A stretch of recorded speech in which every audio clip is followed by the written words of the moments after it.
Welcome in. This is your Friday Scramble for January 28th, 2022. I'm Rick Gehman. That right there, Andy Lack. Andy, it's here. It's Torrey Pines Friday, my friend. How are you? I'm great, Rick. It is a pleasure to be joining you as always. Have you been to the course yet? I have not. No, we did some family stuff yesterday, got to the area in the afternoon, but no, looking forward to stepping out on the golf course for the first time here, basically after we wrap. Yeah, me too. I am planning on driving down as soon as we finish up, and I am super excited. Justin Thomas, Jon Rahm, that's going to be a very excited group that I know I will be following. Yeah, unbelievable. We'll talk about them in a second. I was telling you, and we'll let the people know the internet here is horrendous. Okay, so if I am gone, if I'm off somewhere in the metaverse, just floating around, Andy, you'll just have to roll with it, my friend. Absolutely, I'm happy to carry it. Like I said, I talk into a microphone alone every Sunday for about an hour. So if we lose you, I'll be ready to rock. All right, love it, love it. Let's talk about the top of the leaderboard. These are the guys that are most likely candidates for maybe us to follow. Are you a big follow the group guy, Andy, or do you like to post up in one spot when you're at the golf course? I'm a big follow Xander guy, Rick. And unfortunately, he's teeing off on the earlier side today. So I'm most likely a follow the group guy. I like watching a player's rounds unfold from start to finish. I enjoy the steps. I'm a big walking guy. I like hitting 10K steps a day, and I enjoy following my favorite players. What about you? I'm more of a post up kind of guy, which is great. I just like to see. So my thing is when I walk with groups, I find it hard to see anything. Like depending on how you're doing it, I think it's sometimes difficult to be able to see. But I like to just kind of find a post up spot that I can see a bunch of different players roll through. See, in the same way that you like to see a player's round from start to finish, I like to see how multiple players attack a specific hole, and getting to watch them roll through is kind of my, like, I get excited about that. That's interesting. I like that too. The trick that I have found in terms of being able to see the most golf when you're following a group, A, find the family, right? The family always knows what they're doing. Easily for me, Stefan Schauffele is very easy to identify. So I kind of just roll with Stefan and follow him. But you have to stay ahead of the pack, Rick. Like when somebody is putting, don't ever Yes. watch them putt. You can tell if they made the putt by the roar of the crowd. Just go to the next fairway. So I like to see the ball kind of land where I am as opposed to being next to them when they're hitting. That's smart. Yeah, being one shot ahead is the key. Never trying to actually be next to them at all times. Be one shot ahead. Well, Jon Rahm, Justin Thomas, Adam Schenk, they're in the lead 13 under par. Two of those names probably we could have suspected, JT, Jon Rahm. So let's start with Adam Schenk. Adam Schenk goes out and makes 8 birdies in a row in the second round, one shy of the PGA Tour record, Andy. And even in his like post-round remarks, he was basically like, yeah, I didn't even hit it all that well. Like I made everything. I think he chipped in a couple of times. He rolled in like 30-footer. He's like, I could not miss the bottom of the cup, which is not generally something I want to hear in terms of sustainability moving forward. Yeah, those quotes are like a run to the window to try and find and fade him in matchups. I mean, Shank's a good player, Rick. Like Shank is, I talk about Shank a lot as like a 6K golfer. He contended at the Shriners. He was in the mix, and Sung Jae kind of got him on Sunday. But I think the course is going to get harder as the week goes on. I think that the pins are going to be tougher today. I think it's going to start to firm up a little bit, and that is going to favor players like Jon Rahm and Justin Thomas for that matter. So I would be very surprised to see if Adam Schenk was still tied for the lead heading into tomorrow. Yeah, I'd be very impressed if he was. Jon Rahm, Justin Thomas, those are your likely suspects atop the leaderboard. I don't know if it was you and I, Andy, who were talking about this earlier in the week, but Justin Thomas with bones on the bag now, not only taps into a lot of experience at places that he's won at, bones I'm speaking about, but places that require that little inside knowledge. Seems like this could be a massive 2022 for Thomas. Yeah, we have talked about this, Rick, in a little bit of a different context when we did our majors kind of preview show. But I completely agree. It's the reason why JT is currently my pick to win the Masters. I think the bones thing is huge. And I think you get to a course like Torrey Pines and Justin Thomas actually surprisingly has been pretty good on POA. So I think when you throw bones into the mix, who has such wherewithal, I mean, I think he's probably won Torrey Pines with Phil 3 times, maybe. So any of, all the experience that he has with Phil, I think is going to really help Justin Thomas. And, I'm not surprised to see JT playing well this week. I'm kind of kicking myself a little bit for not playing more of him. But I think it's a good spot for him. And I'm super excited to see what him and Bones are able to do this year. And then, of course, we've got Jon Rahm, who I think I'm running out of adjectives at the moment here, Andy. I don't know how to continue to contextualize kind of what he's been up to for the last 12 months, especially at Torrey Pines, and he's right back atop the leaderboard. So this is the only way. And this might be, I don't know if this is, I don't know what this stat means, but basically he's gaining about 3.4 strokes per round this year.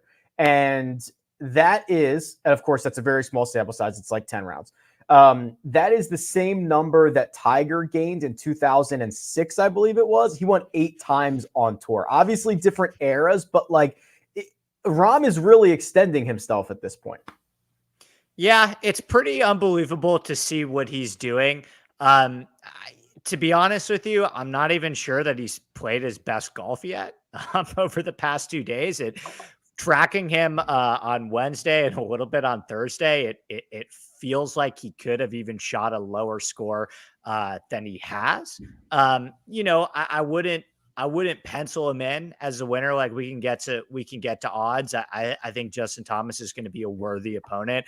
But yeah, I think what he's doing, especially at Torrey Pines, it is pretty unbelievable to watch. I mean, if I was constructing a course in a lab for Jon Rahm, I would probably build Torrey Pines. I think it is so perfect for the things that he does well, whether it be driving and his ability to hit it long and straight off the tee, long iron play, the emphasis on short game. These are all of the things that are Jon Rahm's jam. And I expect as the course, like I mentioned, I believe is going to play a little more difficult over the weekend. That's just going to play into his hands even more, Rick. Yeah, it's scary stuff. He was pretty frustrated with the way that he played on Thursday. It was a 65, and he thought he left a couple of strokes out there. You mentioned the odds. Jon Rahm plus 138. That's via Caesars. Justin Thomas plus 250. Adam Schenk in that last group, 18-1 plus 1800. So not a lot of respect from odds makers there. I do wonder. I do not think that Adam Schenk is going to win this golf tournament, but I do wonder if he's the type of guy that is like, wow, no one expects me to win this golf tournament. I can freewheel this thing with 2 of the top players in the world under the radar and have no one thinking about me, no one talking about me. There's no pressure on me right now. Yeah, I mean, I could see it. I think there are a couple guys in that category. I mean, Cameron Tringale's right up there too. Peter Malnati is somebody that I would not expect to play well at a course like Torrey Pines. It's going to be really interesting to see. I mean, I was writing, Rick, I was doing my odds checker article last night about kind of the midway report. And I'm not kidding. I almost wrote up Rahm plus 140. I really did. I thought that number would be a little bit lower. I thought, I went with DJ instead. But it's, basically, I think, let me ask you this, Rick. What do you think if Justin Thomas and Jon Rahm both shoot 70 today, this thing is probably over. I would really need one, if not both of them, to shoot over par today to feel like this is a tournament that, the guys who are at 7 under, 8 under can win.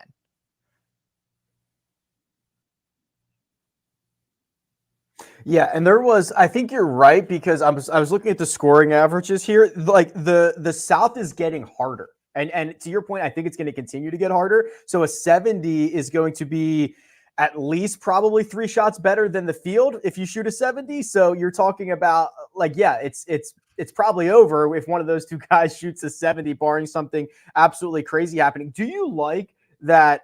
So the gap between the North and the South course on Thursday, round 2, was basically 5 shots. That's like one of the larger gaps that we get in some of these course rotation events. Yeah, really surprising to see. I mean, the North course has always played easier, but not this much easier.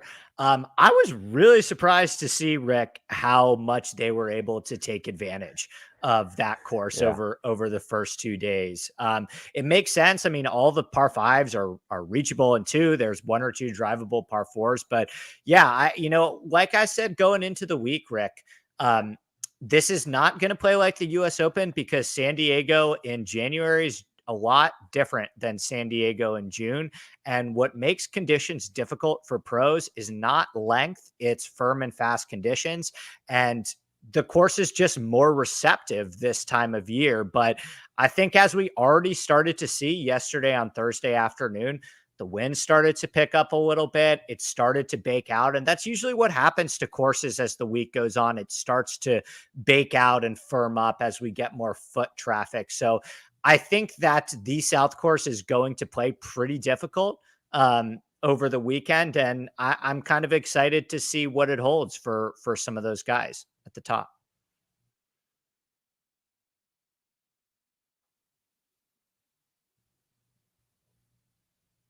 We may have lost Rick. Would it surprise you, Andy, to find it?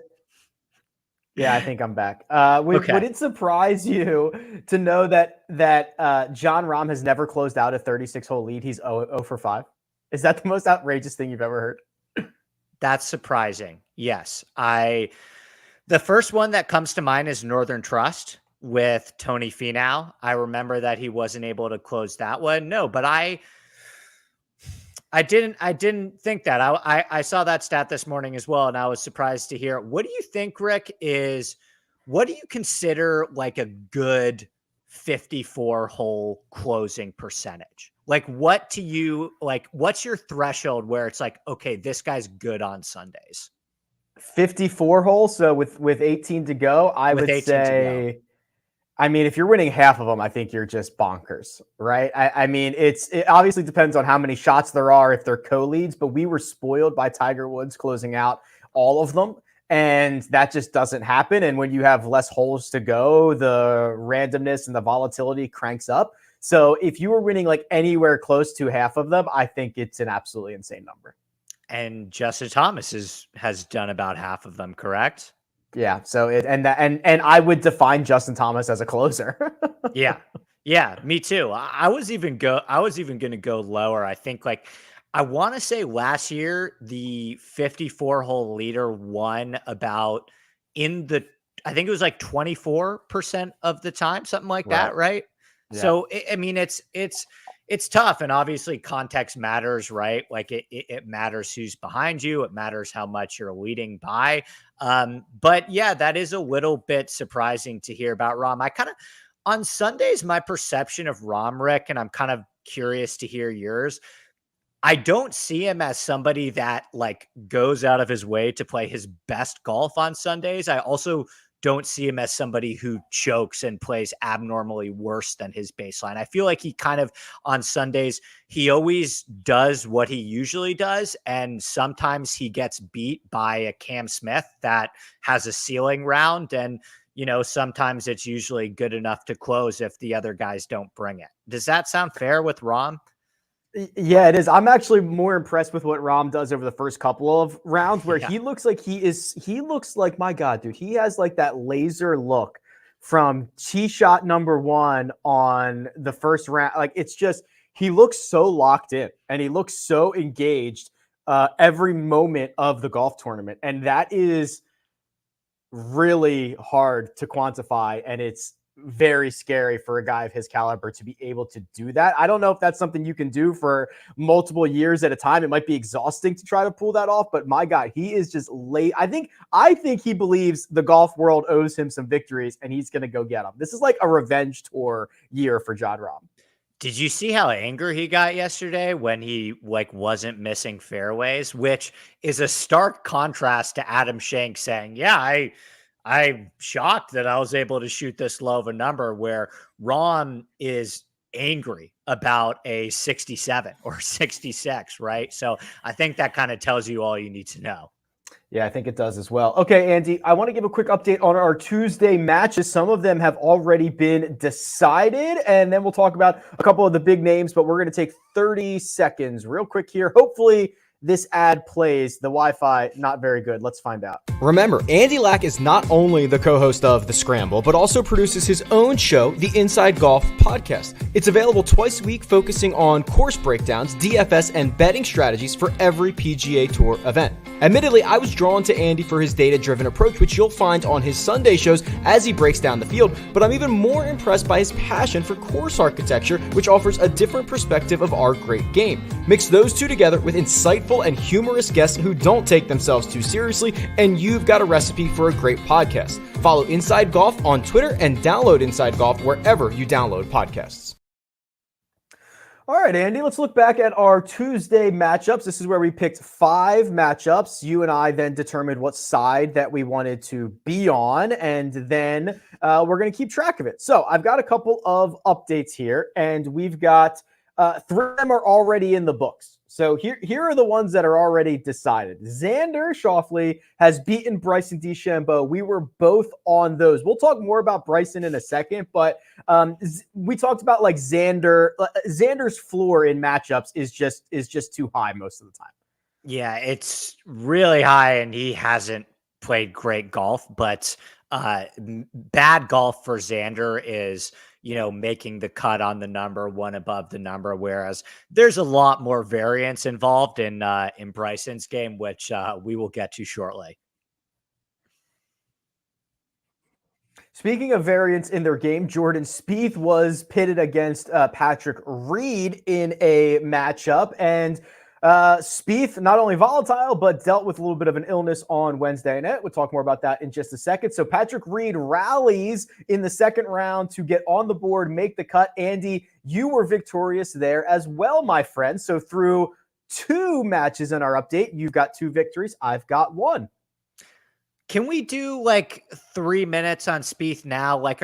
How do you feel about Spieth right now, Rick? Because I alluded to this in the reason why I picked Patrick Reed, but I just don't like the way that things look for him before he hits a golf shot.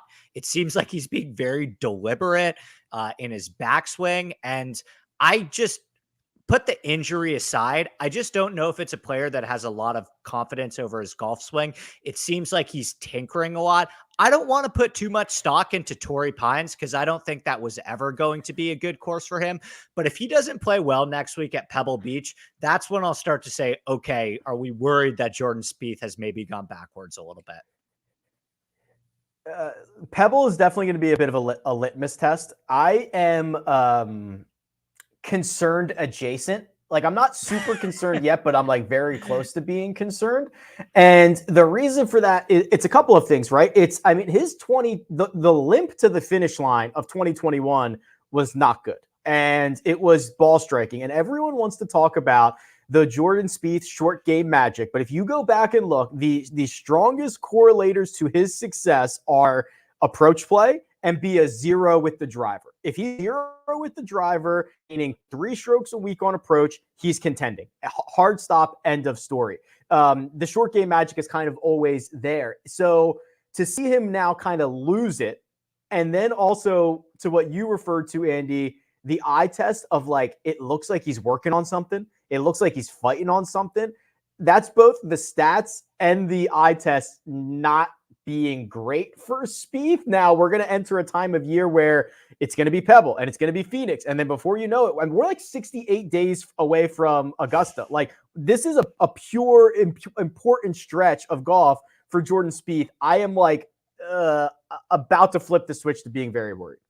Yeah, and both of us talked about how this year's major championship venues actually set up really well for Spieth. So, yeah, I think you hit the nail on the head with Pebble. I'm fascinated to see how he does at Pebble. That's the type of place, such as Colonial, where he can contend with his B game. So if he's not sharp at Pebble next week, I'm going to officially start to worry about Spieth. Yeah. I mean, it's just even Reed too. Like, I don't feel great about winning that matchup with Reed either. Yeah, I mean, right. It was like not a great one. So that missed cut from Jordan Spieth ends a streak of 20 consecutive made cuts on the PGA Tour. That was the longest active streak. I think I'll look up who has it now. I thought it was Victor, but I'll look up who has the new streak. That's only 122 away from Tiger's record, which that is not even the most unbreakable Tiger record, 142 straight cuts, is it? Yeah, I mean, that one is just, I don't see that ever being approached. I mean, if somebody got to, I don't know, 40, I would be in this day and age, in this era, I would be shocked, but no, that is just one of the many dozens of Tiger stats that really puts things in perspective for us. The most outrageous one is like 89 consecutive of rounds that he gained strokes to the field, which is like almost impossible. Even Jon Rahm starting this year has had one round where he's lost strokes to the field. And that is having to be a very good every single day you tee it up. That's the most unbreakable one. It'll never be sniffed. 89 rounds in a row, he gained strokes. It's 89. Yeah. What, like Rahm? I'm pretty sure it's like 89. Yeah. Okay. So yeah, I agree. That one probably feels untouchable. I think Rahm probably has gone, 10, 15 rounds in a row, something like that. I'm with you. That one seems like a mountain far too high to climb. Hideki Matsuyama, Daniel Berger. That one is very, very, very live. So both of them are T35 heading into the final two rounds. I'm on Hideki. You're on Daniel Berger. So we've got like a dead heat sprint for the final 36 to figure this one out. Yeah, I'm interested to see how that one turns out. Kind of disappointed in Berger's play thus far. He opened with a really solid round on the north, and his putting has been pretty tough. I mean, he's had a couple 3 putts, he's missed a couple of shorties. So I'm interested to see how this one pans out over the weekend. Again, like how Berger does at Torrey Pines. Not the best litmus test of his game. I'll be very interested to see how he does at Pebble next week as the defending champ.